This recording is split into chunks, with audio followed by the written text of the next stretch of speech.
Hello, welcome to all of you. दोस्तों, आज मैं आपको बताता हूँ 138 ऑफ एनआई एक्ट यानी चेक बाउंस के केस की स्टेजेस क्या क्या होती है।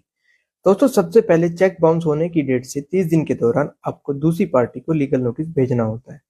दोस्तों, जिस दिन आपका लीगल नोटिस दूसरी पार्टी को रिसीव होता है उस दिन से 15 दिन का समय दूसरी पार्टी के पास होता है कि वह आपका पेमेंट कर दे। दोस्तों, इस दौरान यदि दूसरी पार्टी पेमेंट करने में फेल हो जाती है तो उसके बाद आपके पास 1 मंथ का समय होता है कोर्ट में केस फाइल करने के लिए।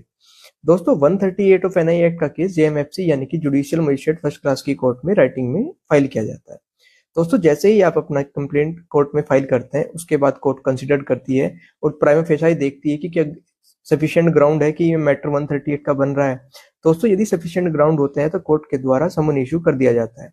दोस्तों, समन इशू करने के बाद यदि एक्यूज कोर्ट में अपेयर होता है तो एक्यूज के द्वारा बेल बॉन्ड फर्निश किया जाता है और उसके बाद नोटिस फ्रेम किए जाते हैं। दोस्तों, नोटिस फ्रेम करने के बाद कोर्ट एक्यूज से पूछती है कि वह गिल्टी प्ली करता है या नहीं। दोस्तों, अगर वह गिल्टी प्ली नहीं करता है तो उसके बाद ट्रायल क्लेम करता है तो इसके बाद एविडेंस की स्टेज आ जाती है। दोस्तों, एनआई एक्ट में जो एविडेंस होते हैं वो एफिडेविट के द्वारा दिए जाते हैं।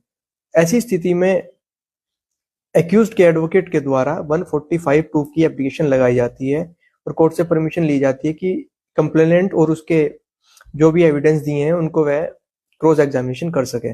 दोस्तों, इसके बाद नेक्स्ट स्टेज आती है एसए यानी कि स्टेटमेंट ऑफ एक्यूज्ड।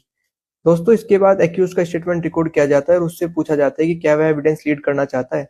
अगर एक्यूज एविडेंस लीड करना चाहता है दोस्तों उसके द्वारा एविडेंस एफिडेविट फाइल किया जाता है और इसके बाद जो कंप्लेनेंट के काउंसिल होते हैं उनको उनके द्वारा क्रॉस एग्जामिनेशन की जाती है। दोस्तों, इसके बाद सेकंड लास्ट स्टेज आती है आर्ग्यूमेंट की। दोस्तों, इस पर आर्ग्यूमेंट की जाती है और इसके बाद लास्ट स्टेज होती है जजमेंट। जजमेंट कोर्ट के द्वारा प्रोनाउंस किया जाता है और इसमें हो सकता है कि या तो एक्विटल होगा या कन्विक्शन।